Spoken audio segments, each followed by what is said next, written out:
Well, I'm bringing home some good news. Got some things you'll be glad to hear. Okay, good morning, guys. So just a little quick news to report to you. We actually are, there's a newspaper here in East Hampton, one of the bigger newspapers in East Hampton. It's called the East Hampton Press. And that newspaper comes out every Wednesday, and we are in yesterday's edition. So I'm going to go ahead and read that for you really quick, and then I will put a link in the description so you guys can go to the website and go to the newspaper's website and read the article yourself if you so desire. So let's see. There's the article. Cameraman visits library.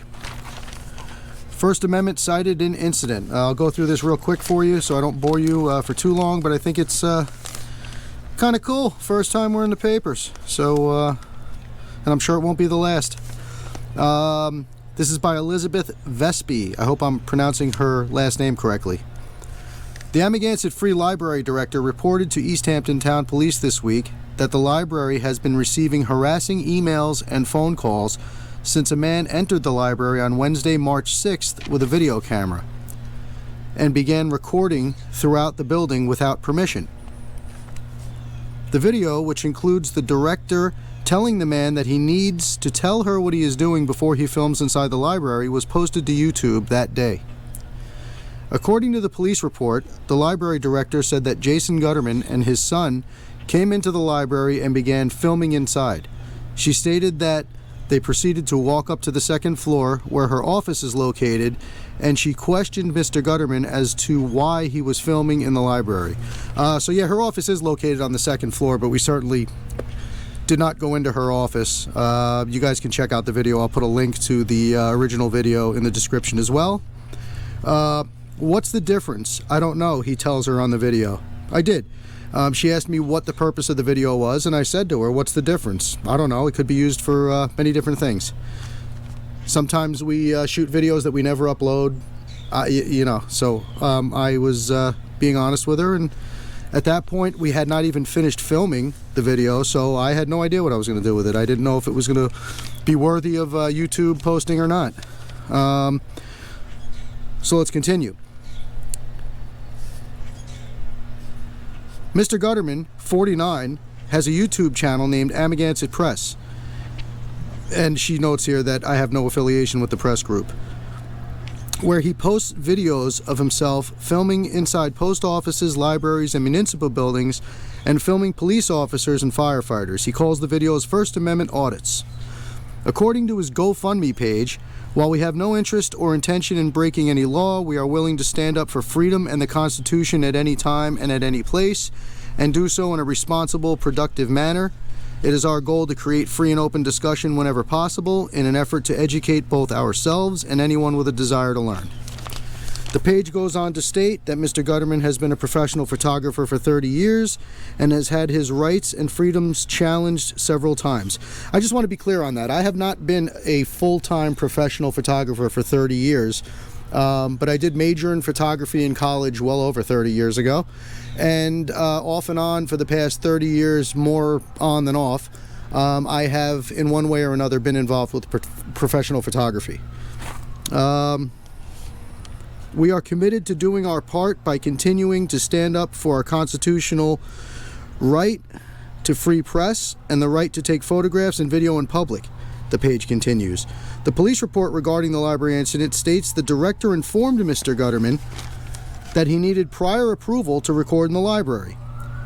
On the video, she is seen telling Mr. Gutterman that the Amagansett Free Library is owned by a non-profit association, unlike government-owned public libraries. We're not a government building, she said. You don't have free access to this property. The incident report stated that she diffused, get this part, the incident report stated that she diffused the situation and began giving Mr. Gutterman and his son a tour of the library, all while being recorded. Completely not true. And she did say that because I have a copy of the police report.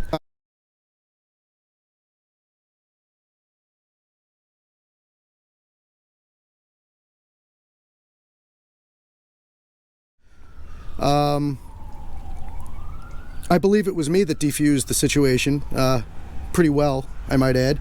And I don't feel like she gave us a tour. I think she was following us around, babysitting us, and that's actually was confirmed in the verbiage in the video. So again, there'll be a link to that video. You guys can check out the whole thing and let me know what you think. After they parted, being the director and ourselves, Mr. Gutterman stayed in the building and continued to record in the library's lower level. She stayed on the second floor. We went down to the first floor and were about to leave when I noticed that there was a basement level that I had forgotten about. So we went down to the basement level, which is also obviously open to the public. According to the police report, the phone calls that the library has been receiving have been in reference to the violation of rights. The director told police she wanted the situation documented, but not to ban the man and his son from the library. Police advised her to add a sign at the entrance stating that recording is prohibited at the library.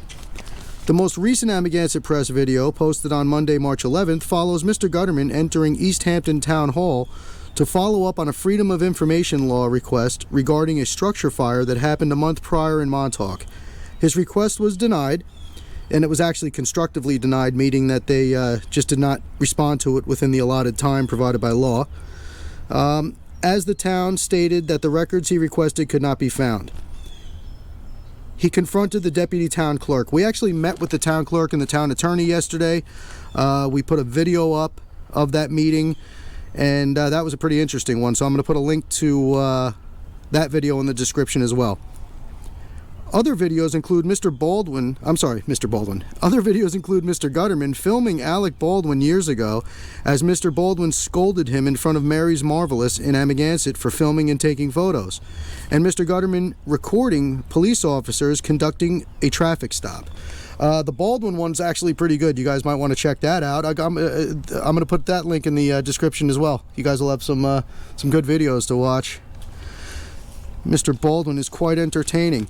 Another video shows Mr. Gutterman in a verbal altercation with Montauk Fire Department members and East Hampton Town Police as he records at the scene of a house fire in Montauk. He also posted a video thanking an East Hampton Village police officer for his service on January 17th, calling his work good community policing. Hey, you know, we like to give credit to the good guys as well as expose what should not be. You know, people, not only exclusively police officers, but people in general. You're either earning respect or earning the hate. So that's, you know, that is what it is. Mr. Gutterman did not respond for comment Tuesday afternoon. Well, Miss Vespi, you can consider this my response. I'm actually pretty surprised that they put our YouTube channel name and YouTube and all that information in here, so probably get us some views. They have a pretty good circulation. And that's it. So, yeah, guys, I just wanted to read this to you and let you know what was happening. Again, this is the East Hampton Press. Links will be in the description. That's going to be it for now, and you'll see more from us shortly. Have a good day, everyone. Amagansett Press, out.